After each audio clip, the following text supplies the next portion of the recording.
Hello guys and welcome back to The Apprentice, and today we are talking about episode 7. Now episode 7 was going around Budapest delivering tourism tours.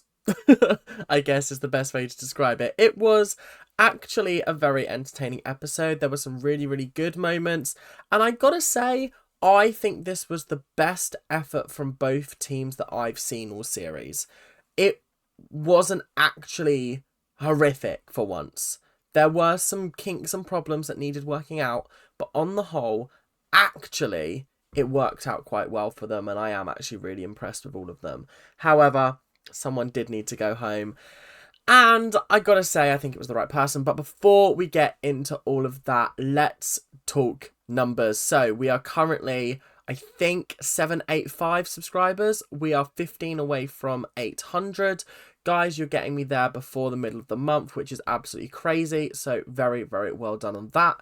And I just want to say, if you guys are enjoying, make sure you're subscribing. If you aren't already subscribed and you're enjoying the content, what's the harm in subscribing? Come on, guys, you can get me there. Yeah, right. Let's crack on with the video then, shall we? So, as I mentioned, this was a Budapest tourism challenge, and the teams were mixed up again. We had Rachel, Felicia and Trey moving over to Team Supreme, and we had Paul, Maura and Flo moving over to Team Nexus. So essentially, hopefully this means that Team Supreme can finally pull off a win, because they've got two of the strongest people on the team, Trey and Rachel. On the other team, there's also a very strong mix of people, but I still feel like it's going to be a little bit problematic. So we're going to start with Team Supreme, and they immediately made Rachel PM. She's got experience. I think Verdi wanted to do it because he was like, oh, I'm a DJ. And they were like, no, Verdi. They immediately decided on a boat tour. And I was concerned about the boat tour because I was thinking, if I was a tourist in Budapest, who gives a fuck about going on a boat? Do you know what I mean? It just seems a bit lackluster. It doesn't seem like there's a lot of thought gone into it. It just seems a little bit rubbishy, I won't lie. So they decided initially on roughly £90 to £110 per person, which I think was a very over generous mark. It wasn't pounds, by the way, it was euros. And she also made Felicia sub team leader. And also we had Noor switching teams. Noor's now on to Team Supreme, but I'll get into that when I talk more about Nexus. So I was like, is Noor going to cause problems? Because she has caused problems for every single challenge that she's been in so far. So maybe we will get some trouble, but fortunately she was well behaved this episode. As we're getting on to negotiating a price, I think it was Rachel, Trey and Noor. They went to go see the woman whose boat they were going to be renting, and she initially wanted €960 for 16 people on her boat, as well as obviously the rest of them, and it to be like used for the day. I think they managed to get her down to 350, which is mental, absolutely insanity. Really didn't expect that. And I think it's because Rachel went in there and expertly negotiated. She didn't give a counter offer. She just went, that's outside of our range. Was bringing her down. That's outside of our range. Bring it down. And then she threw out a request. I think she said 300 and they landed at 350. Which it was really masterful to watch. It's going to be very interesting to see how she gets on in the rest of the competition, because Rachel's absolutely smashing it at the moment, and I'm really impressed with her. So, as for the other team were tasked with selling. Now, this is a profit task. They've currently got the tickets to around about £21 or €21 per person, so they want to try and make as much money on top of that as possible. They had some real trouble, real trouble getting people to buy tickets. They initially went for like £110. It was just not working with people. Paul ended up, no, not Paul, Phil ended up saying to they only managed to sell 2 tickets in about 4 hours. And to the 2 people that they sold tickets to, Phil was basically like, if you don't like it, you can get your money back. And I was like, at the time, I was thinking that's such a shit way to sell your product and you could get in trouble for that. But also, it got them to sign up for it. And then if they don't enjoy themselves, they've got the option of it. But you've got Trey. Trey's going to make it entertaining, isn't he? He's hardly going to make it shit for them, is he? So I feel like they just set themselves up to fail by just not pushing enough. They also stayed in one location for far too long, like to the point where I was like, guys, seriously? Why are you still here? What are you doing? Why are you still... Move on. And then with like 45 minutes to spare, they only managed to get 15 out of 16 of the places booked, but they were dropping their prices drastically. I don't think Phil went below £80 for a ticket, but Felicia was offering them out for 50, 40. I think she sold 2 at 35.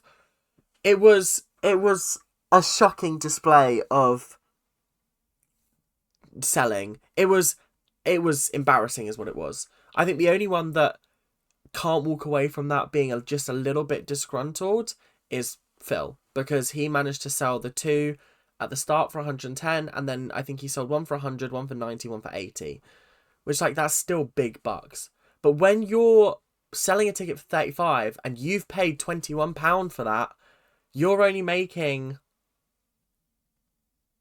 £14 profit. That took far too long. I'm a bit embarrassed by that. So yeah, it just didn't go well for them. And then when they came back and told the other team, like, oh, this is how much we've sold and this is how much we sold them for, yeah, it just didn't go down very well, because they were like, fuck, we are not going to be making the profit of this. Fuck, damn it. But the next day rolled around, and I have to admit, the boat tour was brilliant. It looked magnetic. It looked entertaining. It looked like there were so many different parts of it that were fun and exciting. And honestly, I kind of was wanting to be on the boat myself. The other team then had to do a strudel activity. Fortunately, Phil was in his element. He delivered a brilliant strudel making masterclass for the people on the boat tour as well. So all in all, it was an absolutely fantastic trip. I just wish they would have been able to sell more and like sell for more money, because it was a little bit embarrassing that they didn't get that much money for what they did. Yeah. So up next, we had Team Nexus. Now, Maura was already going to be prime minister, be project manager, because basically she'd said that Lord Sugar told her to, which is exactly what did happen, to be fair. And she decided to go for the wine tour. So the thing with the wine tour is that it's a smart choice, but it also comes with problems, because obviously you're leading the tour, you need to know a lot about wine. We're going to come back to that a little bit later. But the wine tour was smart. They decided to set the price firmly at £150 or euros per person. Wasn't their best idea, but I think it was smart, because her and Raj went out and they did manage to sell all of their tickets for a pretty good profit. I was quite impressed. Like, they didn't really drop below 100 for a ticket, I don't think. At least I can't remember them doing that. So I think the selling went quite well for them. It was not exactly how I expected it to go, because like I said, I think the teams are now quite imbalanced, because there's one team is 1 member short. So it was just kind of Maura and Raj going around harassing people, being like, do you want to come on our wine tour, please? Whereas the other team were a little bit more successful with their stuff. They went to, obviously, basically, before I get into all of that, Noor had to switch teams because she wasn't comfortable promoting alcohol because of her religion. Absolutely fair and valid. She went over to the boat tour. Cool. The negotiating team went to the winery, and basically he was like, I want £37 per person, and Paul went, I want £8 per person. or €8 or whatever it was. And I was like, Phil, you can't do Paul, you can't do him dirty like that. You actually can't do him dirty. You can't. No. Oh, mate. So they ended up landing on £26 per person. I think that gave them like 500 something. I can't remember exactly. 416 apparently they spent. And I thought that was smart. The low offer at the start wasn't. That was pretty insulting. But they actually did do a fantastic job of learning all the facts. I really, really was impressed with them. Flo seemed to be getting right into it. Phil and Steve were learning their scripts. On the whole, 10 out of 10. Very, very impressed. When they come back into the mix, and this is where things get a little bit tricky and a little bit messy, because Maura's like, actually, guys, I want to do the wine tour now, which means Flo, you'll be doing the masterpiece or the master class, because I think I'll be better on the tour. I'll be more lively. Oh God, Maura was so unbelievably bad because she just didn't know any of the facts. She was asked, where does Sauvignon Blanc get its name from? And she went, oh, I think it's the process. And then fortunately Karen came on screen and went, she didn't even know that that's actually the name of the grape. I mean, it's just shambolic. Yeah, it was pretty shambolic, because then Maura was like, guys, feel the ground beneath your feet, breathe in, and Sauvignon Blanc. It was just really, really bad. That was like, you know, on the other team where they had like, they failed to sell a lot of tickets. They didn't fail to sell a lot of tickets, but they just failed to sell it for a lot of money. This was the failure on this team. They were doing so well up until this point, and then she just was fucking everything up. But the other two really, really did the tour very well. And then the masterclass, there was a little bit of clashing between Raj and Flo. Flo was really delivering the facts. Raj was filling everyone's glasses up. And Raj was like trying to butt in, but didn't really do it at the right times. And it just felt a little bit rude and a little bit awkward. But on the whole, it was a good performance. And I actually think that team did very, very well. We are back in the boardroom now, and we're going to start with Team Supreme. Team Supreme were commended for their boat negotiations. The fact that they managed to get that woman down from €960 to 350 should be studied, because it was just expert negotiation, in my opinion. It was absolutely fantastic.